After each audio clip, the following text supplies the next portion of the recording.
my name's Bob Rangeley. I'm a marine biologist and science director at Oceana Canada. Today I'll be talking about the state of Canada's fisheries. I'll focus largely on results from Oceana Canada's annual fishery audit, where we assess how well Canada's fisheries are managed. Shown here are the other audit authors, Devin Archibald and Reba McIver. Oceana Canada is a nonprofit organization established in 2015 with offices in Toronto, Ottawa, and in Halifax, where I'm based. We are part of the global Oceana family, active in countries around the world. You can sum up the Oceana mandate by our logo, Save the Oceans, Feed the World. Here's a snapshot of our Canadian campaigns. I'll be talking mostly about the Rebuilding Ocean Abundance, our fisheries work. We also have a campaign on stopping plastic pollution, protecting North Atlantic right whales, stopping seafood fraud, and protecting marine habitats. You can learn more about these at oceana.ca. Our habitat campaign is largely driven by our results from our expeditions. We've done 4 major expeditions since 2017. The one in a map of it in 2019 was a partnership with the Inuit Nunatsiavut government in Northern Labrador. We've done 2 expeditions with these partners in the Pacific, one in the Central Coast and one on the offshore seamounts. You can find these at protectoceans.ca. So now on to the fishery audit. When Oceana opened in Canada in 2015, it was apparent that there was a lack of transparency about the status and management of our fisheries. We decided to provide that information to the public and decision makers with a major report in 2016, followed by an annual audit on stock status and the government progress towards meeting policy and management commitments. We developed a set of science monitoring and management indicators based on global best practices and the policies of Fisheries and Oceans Canada. We use publicly available information from DFO websites like stock assessment reports and management plans to examine changes in these indicators for 194 marine, commercial fish, and invertebrate stocks. I'll start with a quick overview of our latest findings. First, we've seen positive developments over the last 5 years. There have been significant increases in federal fisheries science funding. There's much greater transparency and available of fisheries data. And we have a new national fisheries monitoring policy and a new Fisheries Act requiring rebuilding plans for depleted fish stocks. These and other investments are very encouraging. Unfortunately, the current pace of change is insufficient to meet the government's own commitments. What we've found is that only 1/4 of Canada's fish populations are known to be healthy. Depletion among crustaceans and forage fish seems to be increasing. Overfishing of critically depleted stocks is occurring. Development of effective rebuilding plans has been slow, and DFO work plans to implement its own policies are rarely completed on time, nor are there CSAS science publications. Here's a map of all the critically depleted Canadian stocks in 2020, shown with their rebuilding plan status, listed by DFO regional offices responsible for their management.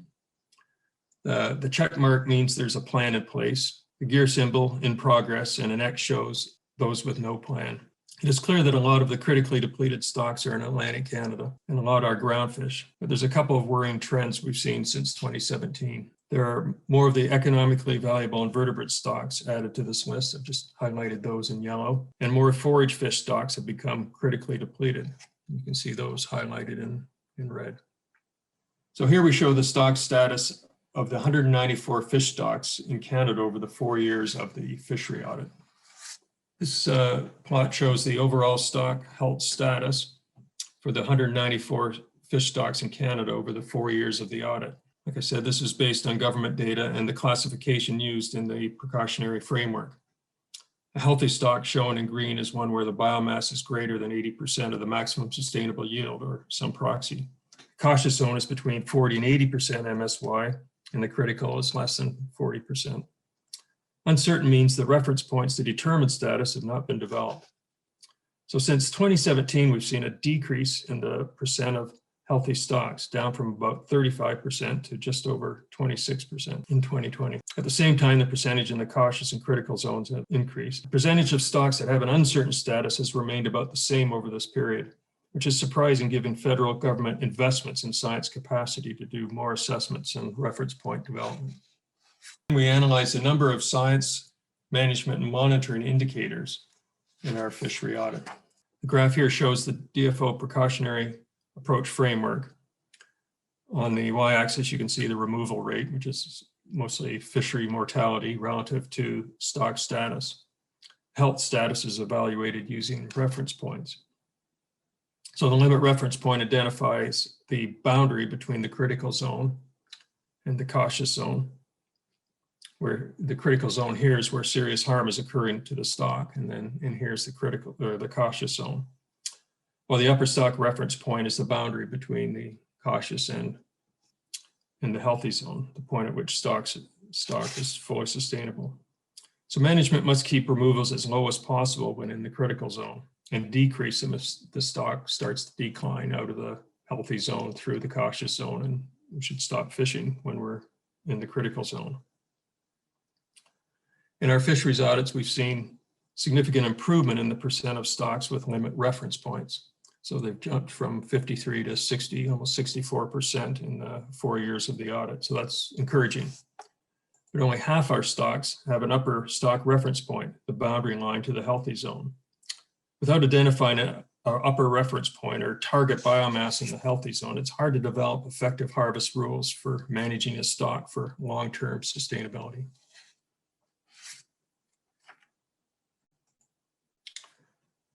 We also looked at catch monitoring indicators.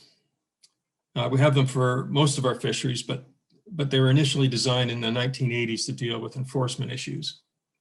Now the data from these programs is being increasingly relied on to inform science and conservation. So you can see here we have quite a lot of, most of our fisheries have some level of either at-sea monitoring, some level of mandatory logbooks, or some level of dockside monitoring. However, DFOs recognize the inadequacies and the inconsistencies in the programs and released a new policy in 2019 aimed at standardizing program design and ensuring adequate information is collected according to the conservation risk of the fishery. So why does this matter? Well, we're supposed to be managing for all sources of fishery removals on a stock, not just reported commercial landings. This includes non-target fisheries that catch the stock as bycatch and recreational fisheries. So each year we take a look at how many stocks have estimates of fishing mortality or the rate of fish removals due to fishing as an estimate by the models. And we've seen no improvement in this indicator as it's consistently around 20%, shown here. So those stocks with mortality estimates ranged from, well, basically have been around 20%. Few stocks fully account for fisheries mortality in the estimation, including that for bycatch. So we urgently need this new policy to be implemented to enable management to account for all sources of removals when making those critical harvest rate decisions.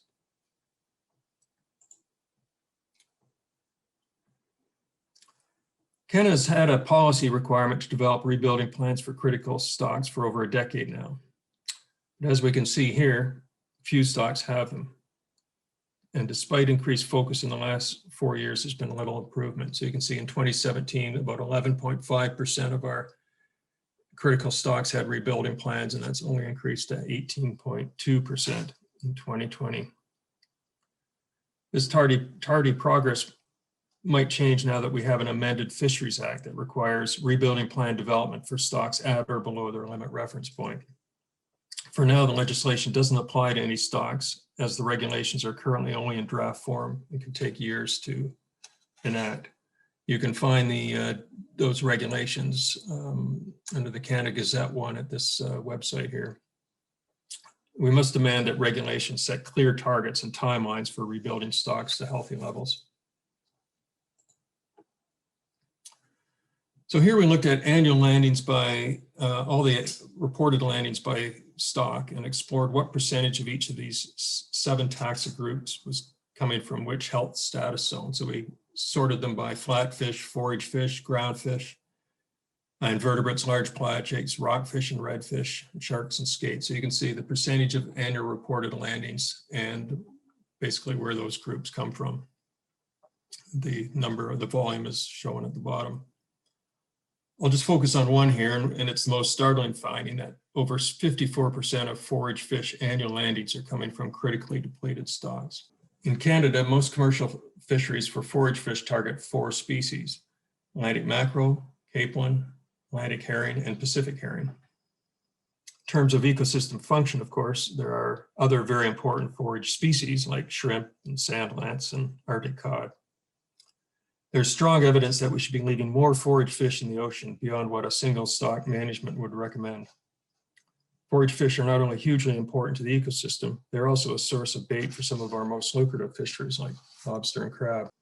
Overfishing for forage fish is a big problem at many levels. Forage fish link lower trophic or energy levels in the ecosystem with higher levels.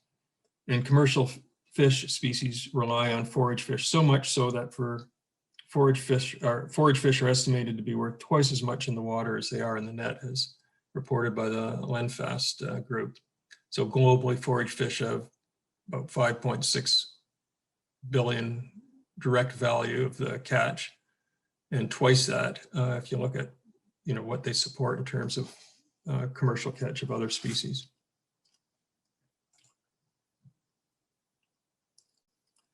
The federal government has repeatedly stated it is committed to the long-term sustainability and conservation of our fish stocks. However, fish stocks are in decline. Only about 1/4 of them can be confidently considered healthy. Our recommendation to the Department of Fisheries and Oceans can be summed up as close the implementation gap. Policy development isn't the issue. It is the gap in putting those policies into action, resulting in real measurable change on the water. Canada's had a policy requirement for the development of rebuilding plans for critical stocks for over a decade now, but few stocks have them. We have a recently amended Fisheries Act that requires rebuilding plan development for stocks at or below their limit reference point. That legislation doesn't apply to any stocks, as the draft regulations in Canada Gazette 1 were just available for public comment in January. DFO must improve the draft regulations that set clear targets and timelines for rebuilding stocks to healthy levels. Should also start implementing the fishery monitoring policy so we can ensure we have the best data possible to manage all sources of removals. Currently, only 20% of stocks have fishing mortality estimates. And we need to implement high quality rebuilding plans for all depleted stocks and manage all stocks for long-term sustainability. Less than 20% of our 33 critical stocks have plans this year. Among the stocks in the critical zone are many of our forage fish, such as herring, mackerel, and capelin. And as I said, one of the most startling findings is over half of those forage fish annual commercial landings are coming from critically depleted stocks. There is strong evidence we should be leaving more forage fish in the ocean beyond that which a single stock management would recommend. This would be for the benefit of other species dependent on them for food, such as larger commercial species like salmon, cod, and tuna, or seabirds and whales. We need to call on the fisheries minister to agree that this critical role of forage fish in the ecosystem should be taken into account in all future quota setting. Thank you for joining me in this presentation. I have a few closing thoughts to leave you with.